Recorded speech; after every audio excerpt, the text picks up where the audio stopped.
Assalamualaikum warahmatullahi wabarakatuh. Waalaikumsalam warahmatullahi wabarakatuh. Bismillahirrahmanirrahim. Alhamdulillahi rabbil alamin. Wal aqibatu lil muttaqin. Wala udwana illa 'alal zalimin. والصلاة والسلام على أشرف الأنبياء والمرسلين سيدنا ومولانا محمد وعلى آله وأصحابه المجاهدين الطاهرين أما بعد. Saudara-saudara kaum muslimin rahimakumullah, salah satu kelebihan makhluk bernama manusia, yaitu bahwa Allah subhanahu wa ta'ala menghiasi hidup manusia ini dengan syahwat, atau yang lazimnya kita sebut sebagai hawa nafsu. Inilah tenaga yang merupakan daya dorong yang melahirkan dinamika dalam kehidupan manusia, yang menyebabkan terus-menerus terjadinya perkembangan dalam sejarah peradaban dan kehidupan manusia. Hawa nafsu bisa melambungkan seseorang kepada puncak kejayaan, dan hawa nafsu dapat menenggelamkan seseorang ke dasar jurang kehancuran yang paling dalam. Pada surah Ali Imran ayat 14, Allah subhanahu wa ta'ala berfirman, A'udzu billahi minasy syaithanir rajim. Zuyyina lin-nasi hubbus syahawati minan nisa'i wal banin wal qanatiril muqantarati minadh dhahabi wal fiddah wal khaylil musawwamati wal an'ami wal harth. Dzalika mata'ul hayatid dunya wallahu 'indahu husnul ma'ab. Mari kita perhatikan ayat ini lebih dekat lagi. Allah subhanahu wa ta'ala menjelaskan, Zuyyina linnasi hubbus syahawat. Makhluk manusia itu dihiasi dengan hawa nafsu. Dengan kata lain, hawa nafsu adalah perhiasan.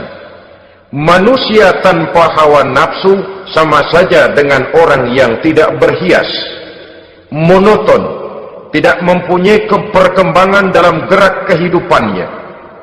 Tetapi kalau hawa nafsu adalah perhiasan, maka jika kita berbicara soal perhiasan, ada dua hal yang harus menjadi catatan pokok. Pertama, kapan satu perhiasan boleh kita pakai? Yang kedua, di mana perhiasan itu harus kita pakai? Kalau saudara berdandan rapi, pakai sepatu dengan kaos kaki, celana, jas, pakai dasi segala macam, tapi itu saudara lakukan pada saat saudara akan pergi ke WC, maka saudara sudah memakai perhiasan tidak pada waktu yang tepat. Begitupun sebaliknya, kalau jam tangan saudara pakai di kaki, kopiah saudara pasang di kaki, lalu sepatu naik ke atas jidat, maka saudara memakai perhiasan tidak pada tempatnya yang tepat. Demikian juga sifat yang bernama nafsu. Kapan dia boleh diperturutkan, di mana dia boleh disalurkan, adalah tugas daripada agama untuk mengatur syahwat atau hawa nafsu. Lihatlah kehidupan malaikat. Malaikat makhluk yang diciptakan Allah tanpa hawa nafsu, maka kehidupan malaikat monoton. Malaikat tidak mempunyai peradaban dan kebudayaan. Malaikat adalah makhluk yang secara instinktif diciptakan untuk berbakti, tidak punya alternatif atau pilihan lain. Saudara lihat, ada malaikat yang sejak diciptakan diperintahkan untuk sujud, sujud saja sampai sekarang enggak bangun-bangun. Ada malaikat yang sejak diciptakan diperintahkan untuk tasbih, tasbih saja, yang lain tidak. Ada malaikat yang sejak diciptakan diperintahkan mencabut nyawa, nyawa saja urusannya, yang lain tidak. Pekerjaannya monoton, tetapi memang karena tidak ada hawa nafsu, tidak ada kecenderungan malaikat untuk nyeleweng. Belum pernah kita dengar misalnya ada malaikat Jibril korupsi ayat. Ini kelihatannya ayat bagus ini, nggak usah disampaikan kepada bawahan Muhammad, dipakai sendiri saja. Tidak. Kita belum pernah dengar malaikat maut keliru mencabut nyawa orang yang belum waktunya modar. Belum pernah. Malaikat itu ibadun mukramun, la ya'sunallaha fima amarahum wa yaf'aluna ma yu'marun. Maka kehidupan malaikat adalah monoton. Dinamika tidak ada, peradaban dan kebudayaan juga tidak ada. Andai kata bumi dan seluruh isinya diserahkan kepada malaikat untuk mengisinya, barangkali saudara tidak akan pernah kenal jembatan Semanggi, saudara tidak akan pernah kenal Monas, gedung-gedung bertingkat, gedung-gedung pencakar langit. Semua yang menggerakkan itu adalah karena manusia mempunyai hawa nafsu. Nah, kemudian pada kalimat berikutnya Allah memberikan rincian. Apa nafsu kepada apa yang paling menonjol dalam kehidupan manusia itu? Pertama, minan nisa, hawa nafsu kepada perempuan. Ini tentu yang ditujukan laki-laki. Dimanapun saja makhluk bernama laki-laki, kalau dia normal, tidak impoten, mesti suka kepada perempuan. Itu wajar, bin pantas alias normal. Tetapi tadi saya katakan di awal, nafsu kepada perempuan adalah perhiasan. Kapan makainya, di mana makainya, itulah tugas agama memberikan tuntunan dan aturan. Saudara-saudara kaum muslimin rahimakumullah, nafsu kepada wanita dapat mengantarkan seseorang kepada puncak kejayaan, tapi nafsu kepada wanita bisa menenggelamkan seseorang ke jurang kehancuran. Bergantung kepada latar belakang apa yang mendorong timbulnya syahwat tadi. Dengan kata lain, motivasi syahwat tadi digerakkan oleh iman dan ketakwaan, atau semata-mata karena memang syahwat yang merupakan kendaraan iblis. Penyelewengan pertama yang terjadi dalam sejarah kehidupan manusia adalah penyelewengan yang dilakukan oleh Nabi Adam alaihissalam pada saat ia memetik buah khuldi. Kenapa itu dilakukan oleh Nabi Adam? Karena terdorong oleh rasa sayang dan cinta kepada istrinya Hawa. Sebenarnya Hawa lah yang merajuk, Siti Hawa lah yang membujuk, dan Nabi Adam oleh karena syahwatnya kepada istrinya memperturutkan bujukan Siti Hawa itu.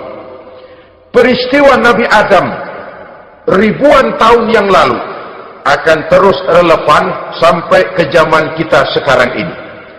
Berapa banyak orang-orang yang karena terlalu ingin menyenangkan istrinya, lalu tidak segan-segan melakukan perbuatan yang menyimpang, baik itu merugikan orang lain, merugikan masyarakat, bahkan merugikan bangsa dan negaranya. Seorang pedagang tidak akan segan-segan menipu. Sebaliknya pun begitu. Tidak jarang wanita di dalam kelemahannya bisa menenggelamkan dunia. Seorang suami yang jujur, polos, lugu, sederhana bisa jadi koruptor ulung karena didorong-dorong oleh istrinya. Istrinya barangkali bisa saja dibakar-bakar oleh tetangganya. Suaminya jujur, sederhana, kepala bagian, tempatnya basah, tapi melarat. Istri rupanya tidak sabar melihat gaya hidup yang makin konsumtif, persaingan yang makin tajam. Suaminya dikipas-kipasin. Kata istrinya, bang, tetangga sebelah kita lakinya pegawai kecil, bang, tapi gelangnya kayak pelek beca. Abang ini kepala bagian tidak bisa membelikan saya macam itu, percuma lah. Kata suaminya, ya bagaimana bu, gaji saya cuma segitu-gitunya. Ya namanya kepala bagian, apaan, kayak sahabat dulu. Kalau sudah berpikir ke arah ini, artinya sudah ngipasi suaminya untuk melakukan tindakan yang tidak wajar. Saudara-saudara kaum muslimin rahimakumullah, sejak zaman klasik sampai kepada zaman kita sekarang ini, kita melihat kecenderungan syahwat kepada wanita ini. Julius Caesar yang katanya gagah perkasa ternyata tunduk di bawah kaki Cleopatra. Napoleon Bonaparte, the Lion of Europe, singa daratan Eropa, luas kekuasaannya, gagah perkasa tentaranya, kepada siapa dia tunduk? Ke bawah kakinya Margaret Josephine. Demikianlah di zaman kita sekarang, kita melihat di Jepang, betapa Perdana Menteri Uno didesak mengundurkan diri dari jabatan Perdana Menterinya oleh karena terlibat skandal dengan geisha. Kita juga melihat di Amerika betapa Senator Gary Hart dari Partai Demokrat yang masih muda, jenius, diharapkan masa depan Amerika lahir dari tangannya, terpaksa mengundurkan diri dari calon presiden oleh karena terlibat skandal dengan Donna Rice. Kita juga menyaksikan betapa parlemen dan kabinet di Inggris sempat geger oleh karena skandal Pamela Bordes, pelacur kelas kakap yang melanglang buana mencari sasaran-sasaran kakap.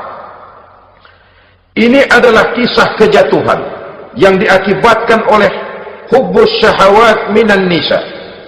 Oleh karenanya benar jika Nabi kita menyatakan an-nisa'u imadul bilad, wanita adalah tiang negara.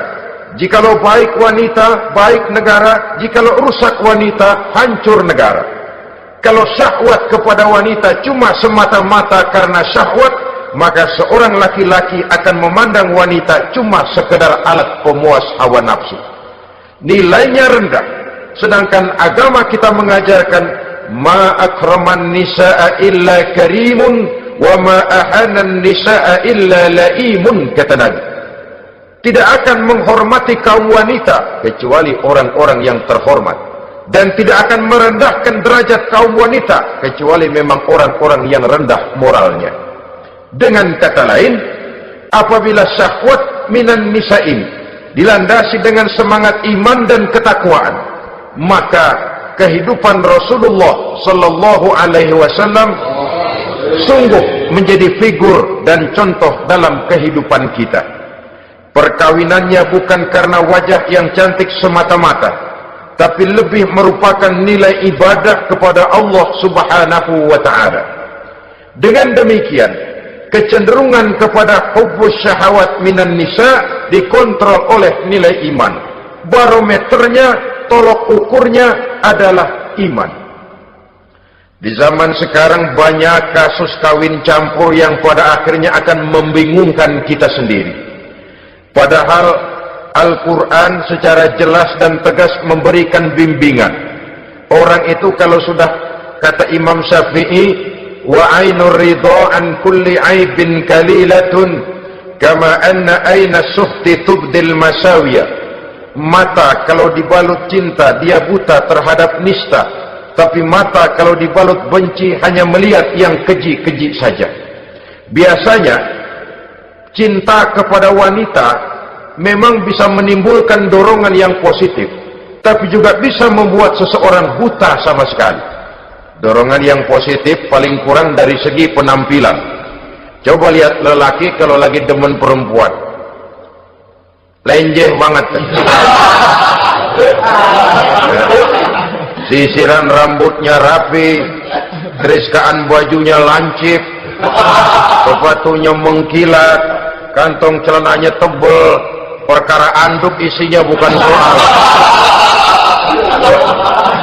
Yang penting kan gaya. Lalu dinamis, kreativitasnya ada saja timbul. Tapi pada sisi lain, jikalau orang sudah kehilangan pertimbangan, juga kadang-kadang tidak segan-segan mengorbankan akidah, mengorbankan nilai-nilai iman. Padahal ini taruhan utama, sampai Quran dengan tegas memberikan peringatan. Wala amatun mu'minatun khairun min musyrikatin walau a'jabatkum. Perempuan budak yang hitam legam Kalau beriman itu lebih baik untuk dinikahi daripada wanita cantik berkulit kuning langsat tapi musyrik.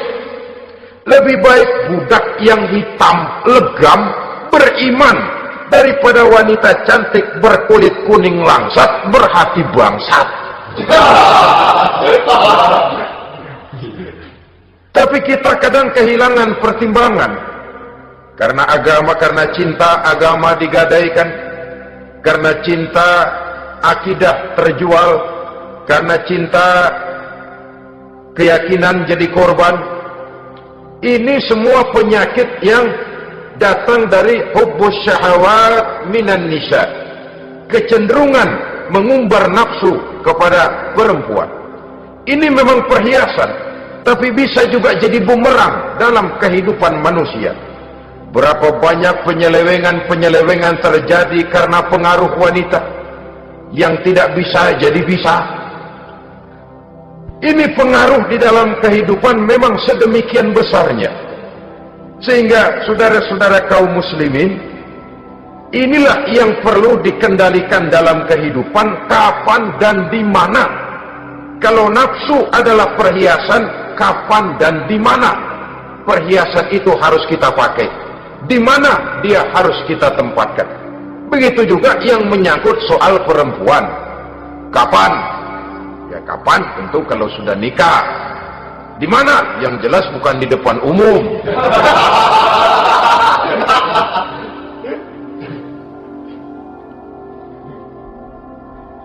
Ini nafsu yang pertama, minan nisa. Yang kedua, wal banin. Dihiasi juga manusia dengan kecintaan kepada banin. Makna banin di sini ay al-aulad, anak-anak laki. Kenapa disebut banin, anak-anak laki? Karena pertama, sering anak laki itu lebih jadi kebanggaan buat orang tuanya ketimbang anak perempuan. Sebabnya apa? Pertama, faktor nasab, silsilah lebih kuat kepada laki-laki ketimbang perempuan. Yang kedua, faktor cita-cita. Orang tua kalau punya anak laki-laki, cita-citanya panjang. Nak, kau nanti jadi dokter ya, nak jadi insinyur ya, nak jadi pilot ya, nak jadi pengusaha ya, nak jadi presiden ya. Tapi kalau dia punya anak perempuan, paling ya nak, mudah-mudahan nanti kamu dapat jodoh orang baik nak, dapat jodoh orang soleh. Saudara-saudara, yang ketiga, anak perempuan itu kalau sudah berkeluarga biasanya pindah kepada lingkungan keluarga lain, sehingga orang berkata punya anak perempuan banyak sebenarnya seperti agen. Artinya ada yang mau bawa, kan gitu. Ada yang minta ambil, ada yang berminat buntel. Paling dia nengokin orang tuanya ya lebaran. Ya syukur kalau sebulan sekali atau seminggu sekali, tapi minimnya kan lebaran. Dengan demikian dari garis nasab ini lebih kuat al-banin ketimbang al-banan. Manusia dihiasi dengan kecintaan kepada anak-anak. Sering karena terlalu cinta kepada anak, kita menjerumuskan anak. Terlalu sayang kepada anak, segala maunya kita perturutkan tanpa kendali dan kendala. Akhirnya sifat yang demikian itu malah mendorong anak untuk manja, tidak percaya kepada kemampuan yang dimilikinya, selalu mengandalkan kepada kebesaran, kemampuan daripada orang-orang yang dibanggakannya itu. Dan dalam kondisi demikian, kedewasaan dan tanggung jawabnya akan lambat berkembang. Maka Allah Subhanahu wa ta'ala memperingatkan bahwa harta dan anak bisa menjadi fitnah. Dalam ayat lain Allah juga memperingatkan, ya ayyuhalladzina amanu la tulhikum amwalukum wa auladukum an dzikrillah. Wahai orang-orang yang beriman, jangan sampai hartamu dan anak-anakmu memalingkan kamu daripada mengingat Allah. Jangan sampai kesibukanmu kepada anak dan harta benda menyebabkan kamu sampai lupa mengingat Allah Subhanahu wa ta'ala. Berapa banyak manusia yang tenggelam dengan melupakan Allah, jauh dari agama, jauh dari tuntunan syariat, oleh karena disibukkan oleh persoalan anak dan persoalan harta benda. Maka satu-satunya jalan, jikalau kita tidak ingin anak kita sampai memalingkan kita daripada mengingat Allah, nilai-nilai keimanan harus ditanamkan kepada mereka sedini mungkin. Dengan bekal ini, maka mereka, anak-anak kita, insya Allah tidak akan membuat kita orang-orang tua ini berpaling daripada mengingat Allah, berpaling daripada kehidupan beragama. Memang karena anaklah kita orang tua peras keringat banting tulang, pergi pagi pulang sore cari nafkah. Karena anaklah kita orang tua, kepala jadi kaki, kaki jadi kepala. Asal mereka bisa menikmati hari depan yang lebih baik dari yang kita nikmati sekarang ini. Tapi berapa banyak juga orang-orang tua yang tidak sadar akan amanah berupa anak ini. Mereka lalai, mereka bersikap masa bodoh, padahal tidak akan ada yang tidak dipertanggungjawabkan di hadapan Allah Subhanahu wa ta'ala. Orang tua bisa mendapat pensiunan pahala kalau anaknya tumbuh menjadi anak yang soleh.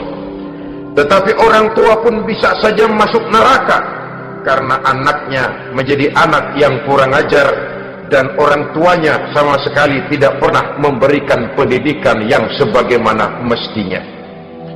Saudara-saudara kaum muslimin rahimakumullah, kita tentu berharap memperoleh pensiunan pahala dan bukan mendapat tambahan dosa dari kekurang ajaran anak-anak kita akibat kita sebagai orang tuanya tidak pernah mau mendidik mereka.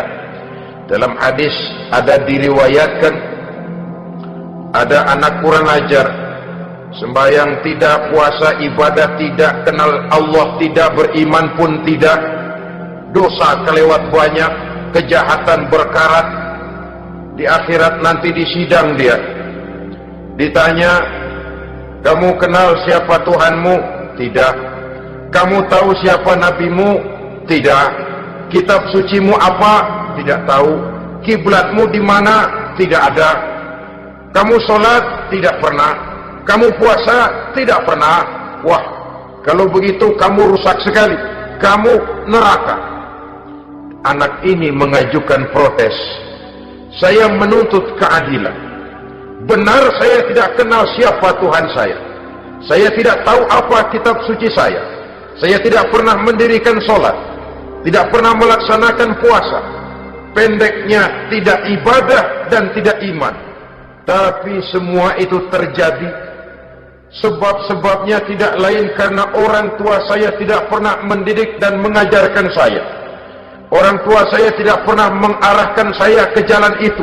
Sampailah saya seperti keadaan yang sekarang ini. Orang tua saya enak-enakan ngaji, saya teler diantepin aja. Orang tua saya memegang kitab, saya megang botol. Dia tahu, dia diam saja. Dia tahu dan dia tidak memberikan peringatan. Karena orang tua saya lah, maka saya jadi seperti sekarang ini. Kalau saya harus masuk ke dalam neraka, saya menuntut keadilan agar orang tua saya juga ikut bersama saya gabung ke dalam neraka.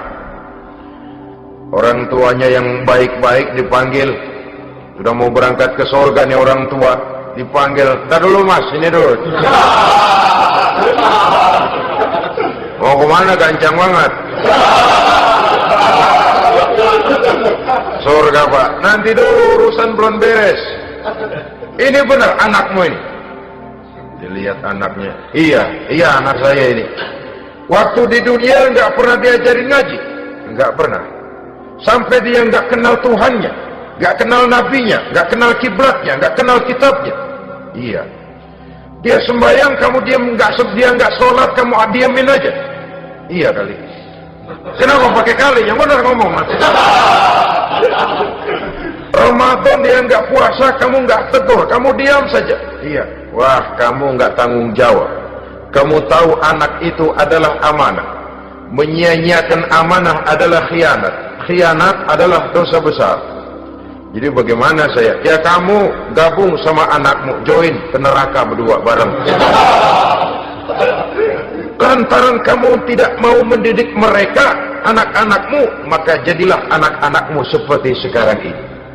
Saudara-saudara kaum muslimin rahimakumullah.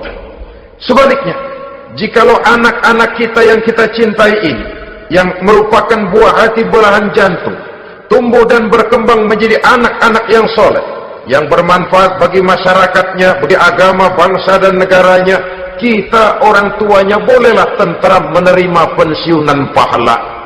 Menerima pensiunan pahala dari kesolehan anak yang ditinggalkannya. Alangkah nikmatnya mendapat pensiunan pahala. Terbaring kita di bawah pohon kemboja, nilai kebaikan kita dikenal orang, nama kita akan tetap hidup. Oleh karena kita meninggalkan anak-anak yang tumbuh menjadi generasi yang soleh, bukan anak yang salah. Oleh karenanya, kecintaan kepada anak jangan sampai membuat kita lalai dari mengarahkan mereka kepada kehidupan beragama.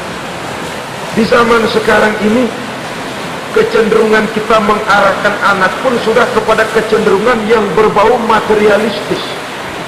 Maka yang ramai bagaimana anak bisa mengejar program MBA, Master of Business Administration, supaya keluar bisa jadi manajer.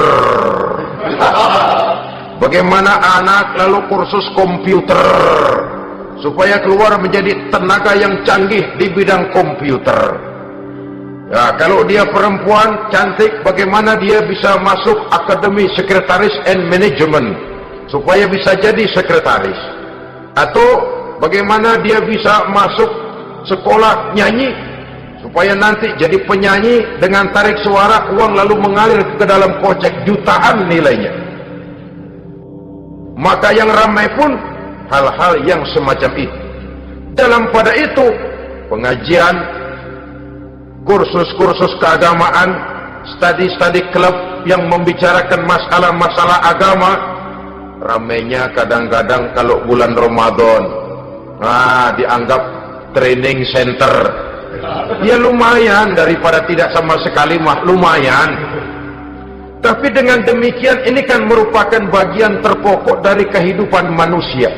Alangkah idealnya jika dia mengantongi gelar MBA, Master of Business Administration, tapi punya nilai iman yang tangguh, ahli komputer, tapi punya keyakinan beragama yang mantap. Saudara-saudara kaum muslimin rahimakumullah, kecintaan kepada anak-anak sering mendorong seseorang untuk menimbulkan sifat nepotisme. Segalanya serba garis keturunan. Sejak ia jalur birokrasi sampai ke dalam kehidupan sehari-hari, nepotisme ini bisa terlihat. Orang kehilangan kondisi objektivitasnya. Mampu atau tidak, soal lain. Bidangnya atau tidak, bukan soal. Yang penting masih ada hubungan keturunan. Maka timbullah tumpang tindih untuk sesuatu pekerjaan yang tidak sesuai dengan kemampuan dan keahliannya. Di desa-desa kita melihat masjid, ketua masjid bapaknya, bendahara anaknya, sekretaris mantunya, Bilal besannya, Purbeduk engkongnya. Pokoknya asal masih ada garis keturunan, masuk, tidak minggir. Ini pada akhirnya kurang menciptakan pemerataan kesempatan. Iyalah kalau profesinya, tapi kan jarang yang demikian itu. Kita boleh cinta kepada anak-anak kita, tapi jangan lalu mempergunakan posisi yang kebetulan kita gunakan untuk menempatkan anak-anak kita lebih dari kemampuan yang mereka miliki. Nepotisme yang lahir, sehingga ini bukan saja tidak mendidik, tapi mengakibatkan terjadinya tumpang tindih. Tidak lagi berprinsip the right man on the right job, bahwa orang harus ditempatkan sesuai dengan keahliannya, tapi kita sudah berpikir subjektif. Ahli atau tidak ahli, asal masih berbau keturunan, ayo silakan. nepotisme yang akan lahir. Oleh karenanya, mencintai anak adalah sesuatu yang merupakan perhiasan di dalam kehidupan. Wajar, tetapi harus kita menempatkannya sesuai dengan semestinya. Ini yang kedua. Yang ketiga, nafsu yang menghiasi hidup manusia itu adalah nafsu kepada wal qanatiril muqantarati minadh dhahabi wal fiddah. Al qantarah ay al malul katsir. Kecintaan, kesenangan, nafsu kepada harta benda yang banyak daripada emas dan perak. Ini tentu sesuai dengan situasi dan kondisi. Kecintaan untuk mengumpulkan harta benda yang sebanyak-banyaknya, baik itu berupa emas, baik itu berupa perak. Ini cuma penyebutan beberapa jenis dari kecenderungan manusia kepada harta benda. Bukankah sering dikatakan orang bahwa manusia di dalam berhadapan dengan harta itu seperti meminum air laut? Makin diminum, makin kering tenggorokan, makin haus kita dibuatnya. Apabila watak ini kita perturutkan, maka manusia tidak akan pernah kenal puas, tidak akan pernah kenal cukup. Nabi kita memberikan peringatan, "Lau anna libni Adam wadiyani min zahabin labtagha lahuma thalisan wa la yamla'u jawfa ibni Adam illa turab." Andai kata manusia mempunyai dua buah ladang yang seluruhnya berisi emas, akan puaskah manusia? Tidak, mereka akan cari ladang emas yang ketiga. Wala yamla'u jawfa ibni Adam illa turab. Sungguh mulut manusia ini tidak akan pernah penuh terisi kecuali kalau sudah disumpal dengan tanah. Artinya kalau sudah dia dipendam di liang lahat baru cukup. Tetapi sepanjang dia masih bergerak, masih hidup dan bernyawa, masih bisa berusaha dan berbuat, dia tidak akan pernah mengenal puas. Ini akan mendorong manusia terjebak kepada menghalalkan segala cara untuk mencapai tujuan. Yang penting kaya, kan begitu. Dan cepat. Sebab sekarang orang sering motong kompas. Yang penting kan cepat kaya. Soal cara, kalau jujur aja mah, sampai kapan mau kaya? Perkara itu renten, bukan soal. Perkara itu judi, tidak jadi masalah. Perkara itu korupsi menyangkut hak orang banyak, bukan soal. Yang penting cepat kaya. Dan anehnya lagi, tidak malu menumpuk kekayaan dengan cara yang tidak wajar. Ya kan orang hidup bermasyarakat tuh bisa dianalisa tuh. Emang usahanya apa sih? Gajinya sebulan berapa sih?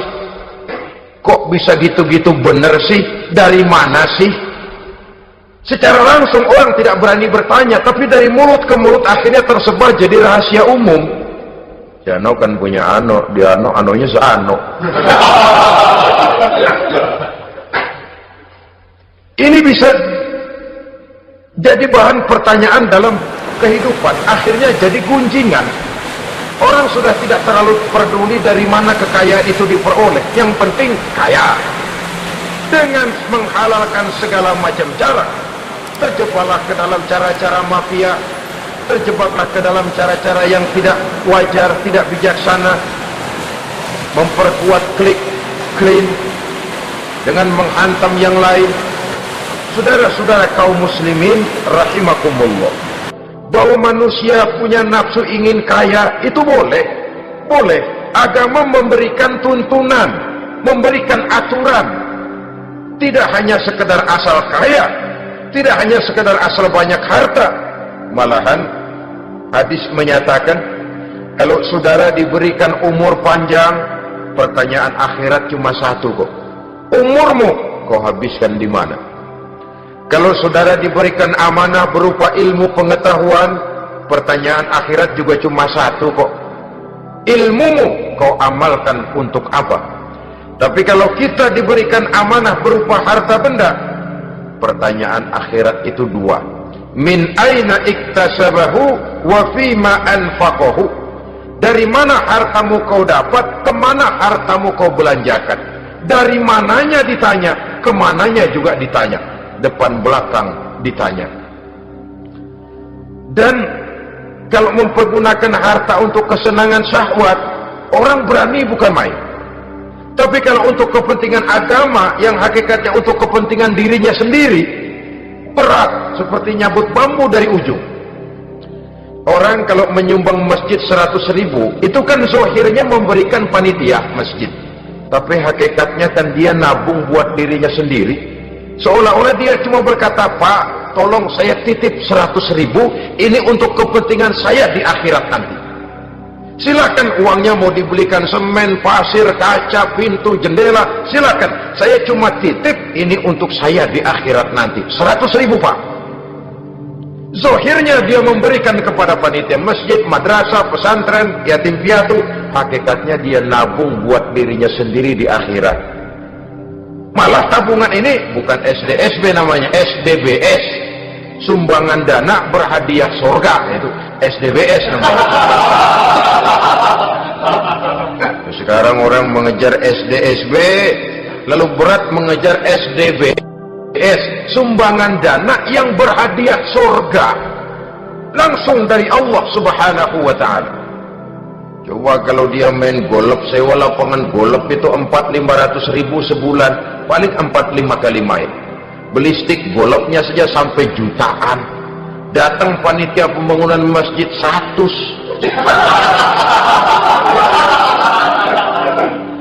Minta didoain masuk surga lagi.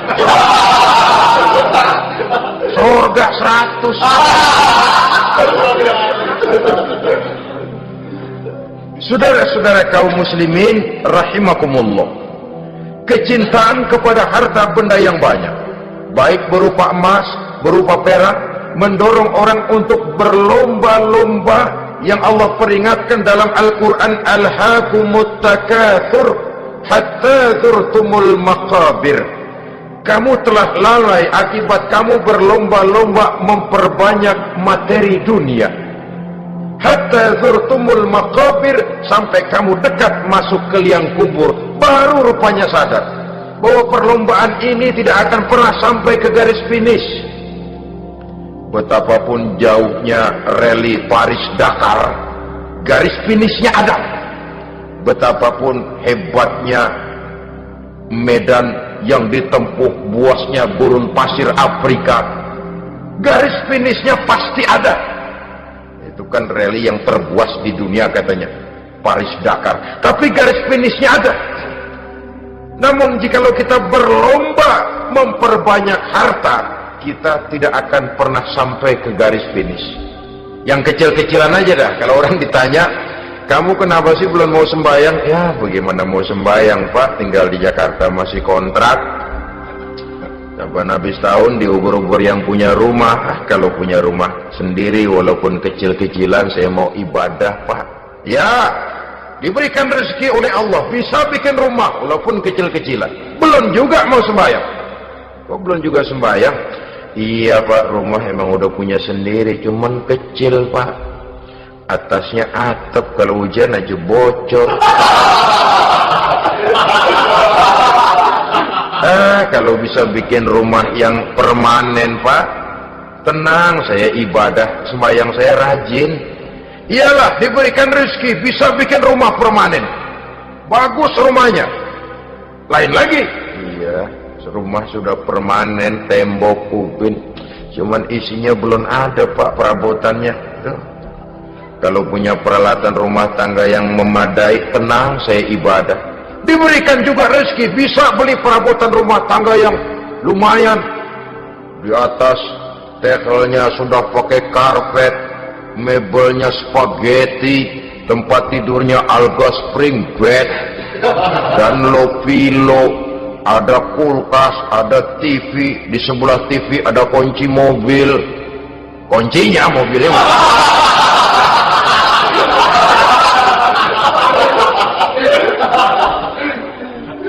Bagaimana? Sekarang sudah cukup perabotan? Perabotan sudah ada Pak, cuman kendaraan belum punya ini. Kemana-mana masih ngukur jalanan aja.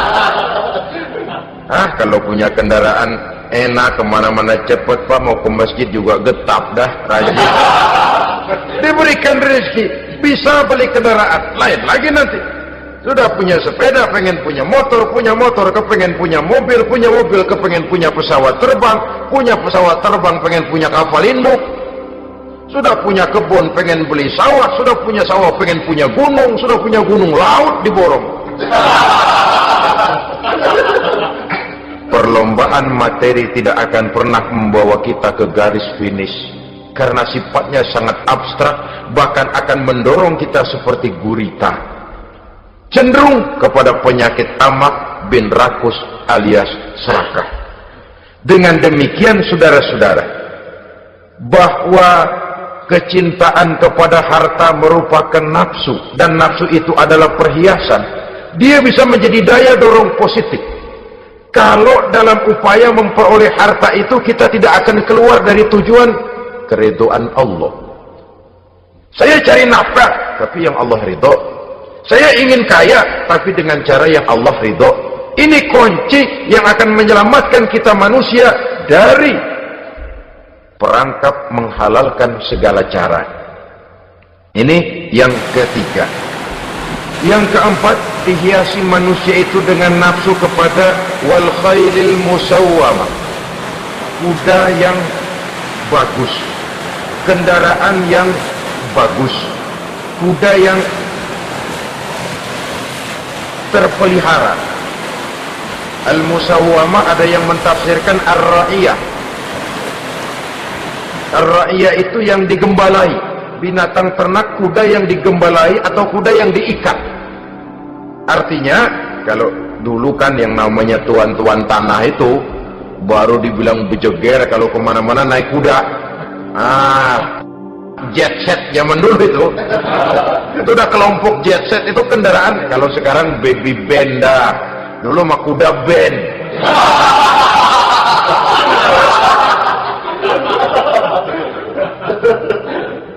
Manusia punya kecenderungan suka kepada kendaraan, apalagi di zaman sekarang ini. Wah, iklan-iklan itu kan sangat menggoda kita, melayani segala macam bentuk penjualan. Nah, ini lalu terangsang biar duit cekak. Kalau udah ngebaca itu, wah berani banget dah. Tahu duit nggak mungkin cukup, tapi begitu baca melayani segala macam bentuk penjualan dengan fasilitas ringan. Nah, jadi dah. Jadi juga punya mobil, jadi dah. Perkara utang itu bakal nyekek leher, bukan soal. Kasihan saudara-saudara kita di daerah-daerah yang terjebak kepada iklan-iklan merangsang yang akhirnya di luar kemampuan, sehingga terjebak. Pada saat dia harus mengembalikan kredit, dia tidak mampu, barang disita, uang hangus, nyengir deh. Bekipas sembari tahlil. Habis arang besi binasa. Bahwa kita menginginkan kendaraan yang serba baik, silahkan. Tiap akhir tahun ganti merek, keluar yang baru, ganti lagi. Itu kalau orang yang mampu. Buat kita yang tidak mampu, kenapa tidak bersyukur melihat yang lebih rendah di bawah kita? Alhamdulillah kita punya mobil, tangga kita cuma punya motor. Yang punya motor, syukur kita punya motor, bisa rada cepetan. Tangga sebelah punya sepeda, mana-mana kekejek mulu. Yang punya sepeda, alhamdulillah punya sepeda. Tangga sebelah kemana-mana jalan kaki. Yang jalan kaki, syukur masih bisa jalan. Temen sebelah lumpuh bertahun-tahun. Yang lumpuh, alhamdulillah masih hidup. Tangga sebelah kemarin out, nggak balik lagi. Saudara-saudara, saya pikir menengok ke atas itu perlu supaya ada rangsangan kita untuk maju. Tapi menengok ke bawah pun juga lebih perlu agar kita mensyukuri yang ada dan tidak suudzon, tidak buruk sangka kepada Allah. Apa yang diberikan Allah kepada kita sekarang ini, itulah yang terbaik menurut Allah untuk kita. Saudara-saudara kaum muslimin rahimakumullah, Dahulu ada seorang pemuda, matanya buta. Dia mengeluh, "Ya Allah, kenapa saya dilahirkan dalam keadaan buta? Apa dosa saya? Apa salah saya? Andai kata saya tidak buta, saya melihat keindahan alam ini, saya lebih akan bersyukur kepadamu ya Allah." Nah sudah, dia berburuk sangka kepada Allah. Satu hari, ini Raja Baduy di pedalaman mengerahkan tentaranya menculik anak-anak muda. Ini Raja Baduy ini kanibal, artinya suka makan daging manusia. Anak-anak muda ini diculik. Yang masih muda-muda ya, kalau kambing muda itu kan di sop rada sedap. Rupanya ini Raja kanibal ini begitu. Anak-anak muda termasuk ya pemuda yang buta tadi itu kena culik. Ya sudah diculik, rawatlah di istana raja ini, diberikan pakaian bagus, dikasih makan serba enak. Sebab apa? Supaya badannya gemuk. Setelah gemuk nanti dipotong di sop legit. Udah, kerjanya cuma makan tidur, fasilitas nikmat, tidur enak. Dah giliran dapat 1 bulan 2 bulan kemudian, ketika mau diambil anak-anak muda ini, raja sendiri yang milih mana yang disop duluan nih. Sampai giliran anak muda yang buta ini, raja geleng kepala. Yang begini mau buta, dagingnya nggak enak.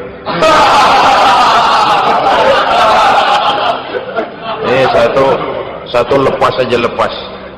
Saya mau makan daging orang buta, lepas aja. Pulang ini anak muda, batinnya bersyukur, sujud syukur, ya Allah, katanya, untung saya buta. Coba kalau saya nggak buta, udah habis saya disop. 2 bulan yang lalu dia mengeluh, "Ya Allah, kenapa saya dilahirkan dalam keadaan buta?" Sekarang dalam pulang ke rumah, perjalanan menuju ke rumah, dia berkata, "Alhamdulillah, andai kata saya tidak buta, habis badan saya disop oleh raja yang kanibal tadi." Saudara-saudara kaum muslimin rahimakumullah. Jadi dengan demikian, pola hidup yang konsumtif sesungguhnya sangat tidak mendidik apabila dilatar belakangi oleh kemampuan yang tidak menunjang. Dengan demikian, setidaknya mendidik orang untuk berkhayal. Anak-anak muda mau merek mobil ngerti banget dah, punya kagak? Ini BMW model terakhir nih. Nih, kemarin gue ngeliat di sana, gue megang lah.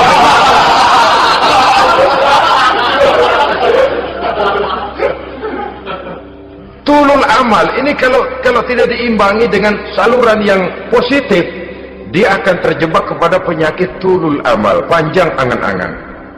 Baiklah ya, wal khailil musawwamah. Yang keempat, yang kelima maksud saya, wal an'am, cinta kepada binatang ternak. Manusia ini kan punya kecenderungan macam-macam. Setelah rumahnya bagus, hartanya banyak, kendaraannya cukup, ingin beternak. Jadilah peternak. Ini kecenderungan manusia, wajar saja sepanjang didapat dan dilakukan dengan cara-cara yang wajar. Wal hars, dan tumbuh-tumbuhan, bertani, bersawah, berladang, itu merupakan kecenderungan daripada manusia. Keseluruhan itu, kata Allah, kecintaan kepada wanita, kepada anak, kepada harta benda, kepada kendaraan, kepada binatang ternak, kepada tumbuh-tumbuhan, dzalika, semua itu mata'ul hayatid dunya, merupakan kesenangan hidup dunia. Berapa lama kesenangan hidup dunia? Sebentar, seumur manusia. Seumur manusia. Bahkan kadang-kadang pada saat dia masih hidup pun orang tidak sepenuhnya sempat menikmati kesenangan hidup dunia. Apabila ajal datang, selesailah kehidupan dunia sampai di situ. Orang-orang kafir, buat mereka surganya di dunia ini. Bila kehidupan di dunia selesai, selesailah sudah surganya sampai di situ. Kesemua itu, kata Allah, merupakan kesenangan daripada kehidupan di dunia. Wallahu indahu husnul ma'ab, dan Allah mempunyai tempat kembali yang sangat baik. Nah, setelah Allah menjelaskan semua itu, pada ayat yang ke-15 Allah memberikan jalan keluarnya.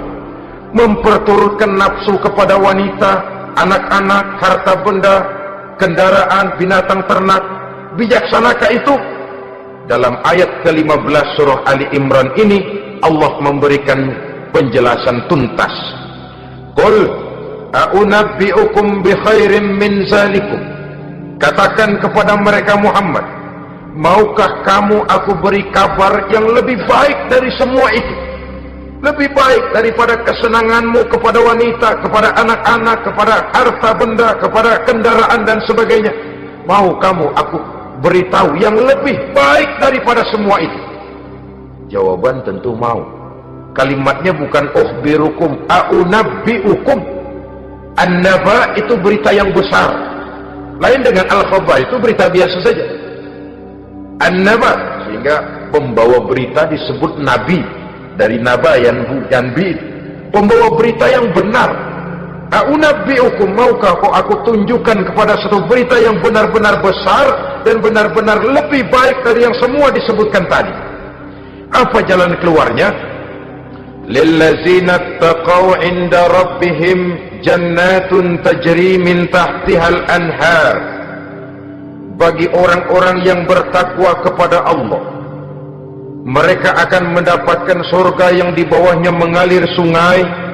Khalidina fiha, mereka akan kekal di dalamnya.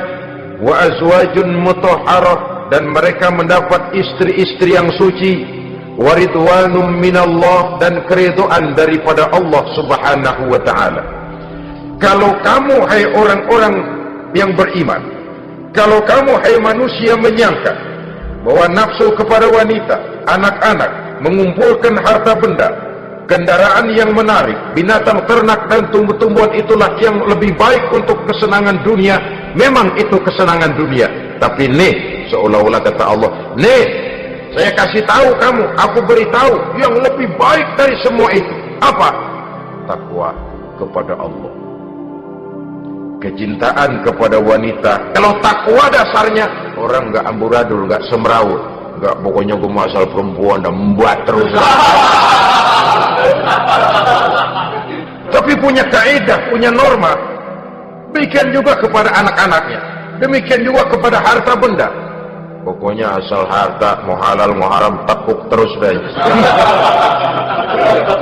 Semuanya dilandasi oleh taqaw, lillazina taqaw, oleh ketakwaan kepada Allah. Nah, ketakwaan ini akan menghasilkan apa? Inda rabbihim jannatun tajri min tahtihal anhar. Melahirkan, menghasilkan surga yang di bawahnya mengalir sungai-sungai. Saudara-saudara kaum muslimin rahimakumullah, jika kita menyangka bahwa wanita bisa memberikan kesenangan, iya, kesenangan dunia. Jika kita menyangka bahwa harta benda bisa memberikan kesenangan, iya, kesenangan dunia. Jika kita menyangka bahwa kendaraan bisa memberikan kesenangan, iya, kesenangan dunia. Tapi kita tidak cuma ingin itu, kita ingin itu semua juga bisa membawa kesenangan akhirat. Caranya landasi dengan takwa. Kesenangan kepada wanita didasari dengan takwa. Maka jangan jadikan wanita cuma sekedar alat pemuas hawa nafsu. Kesenangan kepada anak-anak dilandasi dengan takwa, maka anak-anak diarahkan kepada jalan yang diridhoi Allah. Kesenangan kepada kendaraan dilandasi dengan takwa, maka kendaraannya selalu mengarah berjalan menuju jalan takwa, diridhoi oleh Allah subhanahu wa ta'ala. Kalau tidak, itu mobil selempengan Ancol gancang banget dah. Tapi giliran dihadapin ke masjid, mogok mulu. Urusan ngaji ada aja halangannya tuh kendaraan. Tapi kalau untuk urusan maksiat, ngebut benar-benar. Dilandasi dengan ketakwaan, sehingga dengan demikian tidak hanya sekedar surga di dunia ini, tapi lebih-lebih di surga di akhirat nanti. Khalidina fiha, kekal. Kalau dunia ini kan zillun zail, bayangan. Hari ini kita jaya, besok kita bangkrut. Siapa yang mau menghalangi? Hari ini kita melambung, besok kita nyungsep. Siapa yang bisa menarik? Tidak kekal, berubah, temporer, relatif. Di sana kebahagiaan yang dilandasi dengan takwa ini sudah surga, kekal di dalamnya, azwajun mutahharah. dapat istri-istri yang suci. Suci dalam arti belum pernah dijamah orang lain, suci dalam arti tidak pernah terkena halangan, seperti men misalnya, baik menstruasi atau mencret, itu tidak. Azwajun mutahharah. Konon makna mutahharah ini ya artinya juga bisa selalu gadis, bidadari, selalu perawan, tidak pernah janda, walaupun tiap hari dipakai, perawan terus. Dan yang lebih penting, waridwanum minallah, mendapat ridho dari Allah subhanahu wa ta'ala. Jadi hawa nafsu dengan motivasi takwa, itulah sesungguhnya yang dikehendaki oleh Ali Imran ayat 14 dan 15. Dengan demikian, manusia dengan ketakwaannya mengendalikan hawa nafsu, dan bukan malah dikendalikan oleh hawa nafsunya. Sehingga dengan demikian seluruh fasilitas yang dimilikinya, baik itu berupa istri, anak, kendaraan, binatang ternak, harta benda, tanam-tanaman, seluruhnya semakin meningkatkan ketakwaannya kepada Allah subhanahu wa ta'ala. Mudah-mudahan kita bisa mencapai tingkat ini, di mana kita hidup mampu dan sanggup mengendalikan nafsu, bukan malah dikendalikan oleh hawa nafsu. Terima kasih dan mohon maaf. Wassalamualaikum warahmatullahi wabarakatuh.